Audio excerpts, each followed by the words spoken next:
이렇게 종종 상담을 하다 보면요, 이제 자기가 불륜을 저지르고 배우자한테 걸렸고 그리고 이혼 소장을 받아서 오시는 분들이 있으세요. 그런데 이분들이 굉장히 억울하답니다.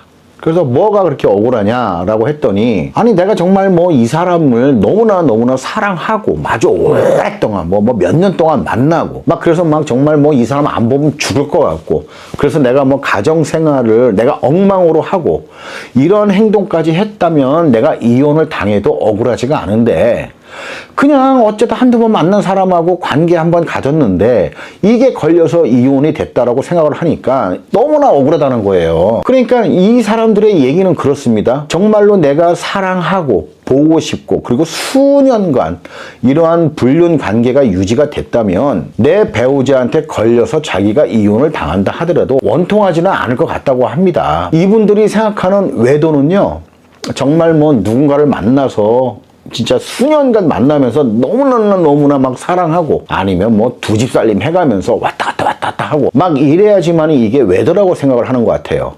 그런데 자기 자신들은 단순하게 뭐 채팅해가지고 뭐 한두 번 이렇게 만나가지고 성적 관계를 갖고, 아니면은 뭐 인터넷 모임에서 그냥 알게 됐고, 그리고 또 아니면 성매매 없어, 아니면 유사 성행위 없어, 그냥 몇 번 들락달락 걸린 게 전부인데 이걸로 이혼 당하는 건 너무한 거 아니냐, 이제 이렇게 생각을 하는 경우가 많습니다. 그런데 이분들의 말씀을 잘 들어보면 배우자한테 어떠한 억울함을 호소하는 게 아니라 이 상황이 억울한 것 같아요. 그러니까는 배우자한테는 뭐 어쨌든 자기가 뭐 한 번이 됐던 두 번이 됐던 뭐 일주일이 됐던 1년이 됐던 2년이 됐던 불륜 행위한 건 맞기 때문에 배우자한테는 할 말 없다고는 대부분 다 말씀들을 하십니다. 하지만 이 상황, 정말 내가 무슨 사랑하는 사람도 아니고 그냥 어쩌다 한번 어떻게 우연히 알게 돼가지고 관계를 가졌었던 것 뿐인데 이걸로 이혼을 당하니까 자기 자신들이 굉장히 억울한 거예요. 그리고 또 성매매 없어, 유사 성행위 없어, 이런 것도 마찬가지입니다. 뭐 그런 여자들한테 자기가 뭐 사랑을 느껴서 관계를 가졌겠냐고요.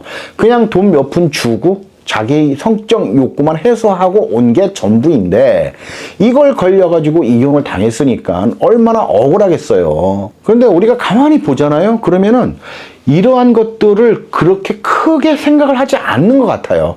그래서 배우자만 잠깐 속이면 된다, 이 생각으로 아무렇지 않게 이런 성적 관계를 맺고 다니시는 분들이 굉장히 많습니다. 웃기는 게 뭐냐면요, 어느 아내분은요 그 상간남 이름도 몰라요. 어떻게 그럴 수가 있어요. 정말 사람이라는 게 옷깃만 스쳐도 인연이라고 했는데 이거는 온 살, 온 몸을 다 내던져 주고 어떻게 이름도 모를 수 있냐고요.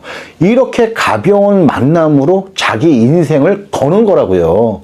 이거 정말 바보 같은 짓 아닌가요? 그래서 이 부분을 가지고 억울하다 뭐 어쩐다라고 할 게 아니고 애초에 이런 행동 자체를 하지 마셔야 됩니다. 안 그러면요 정말 배우자가 알게 되잖아요. 그러면은 이 배우자뿐만이 아니고 자녀가 있다면 자녀한테까지도 앞으로 살아가는 데 있어서 엄청난 타격을 주는 거예요. 이거야말로 억울한 거죠. 누군지도 모르는 사람으로 인해서 내 가족들의 앞으로의 살아갈 복리가 완전히 무너져 버린다고 생각을 해보세요. 등신 같은 짓입니다. 이거를 제가 약간 오버해서 말씀을 드리잖아요. 이 상간자가 묻지마 살인자이고요. 이 사람이 그냥 와가지고 우리 가족들 다 해치고 도망가 버리는 거랑 마찬가지예요. 그런데 이런 걸 아무렇지 않게 한다는 얘기죠. 그리고 저 사람이 누군지 알고. 그렇기 때문에 정말 이런 가치 없는 이러한 성적 행위를 하고자 이러한 인연도 아니죠. 악연입니다. 악연. 이는요 어떻게 보면 이게 전생의 원수가 이렇게 상간자 관계로 만나가지고요 내가 네 가정 완전히 작살내주마 이러면서 성적 관계를 맺는 거나 별 차이 없습니다. 물론 안 걸리고 무사히 넘어가시는 분들도 계시겠죠. 그렇지만은 누구나 걸릴 거라고 생각을 하고 이러한 행위를 하지는 않습니다. 다들 안 걸릴 거라고 생각을 하는 경우가 대부분입니다. 하지만 누군가는 걸립니다. 그 누군가가 그 사람, 그 자신이 될 수도 있는 거예요. 이렇게 되면은 정말 아까 말씀드린 대로 정말 스쳐 지나가는 이런 악연 때문에 내 자식들까지 내 가족을 완전히 붕괴시켜버리는 그런 멍청한 짓을 하는 거예요. 그렇기 때문에 이러한 뭐 일탈, 이걸 일탈이라고들 많이 얘기들을 하시는데 이거 일탈 아닙니다. 그냥 내 가정 걸고 하는 거예요. 자기 자신이야 잘못했으니까 뭐 인생이 뭐 나락으로 가든 어쨌든 그거는 뭐 두 번째 치지고 내 가족의 안위까지 굉장한 위협을 주는 행동이란 얘기죠. 그래서 이거를 좀 넓게 생각을 하셔서 이러한 행위를 일탈이라고 생각하고 가볍게 생각하지 마시고 이러한 행위 자체를 하지 마세요. 이러다가 나중에 정말 저 상대방이 걸려서 자기 자신이 진짜 작살날지 어떻게 알아요? 자기 자신이 배우자한테 걸려서 작살나는 건 두 번째고 그래서 이런 위험한 관계에 일체 갖지 않으시는 게 무조건 좋습니다.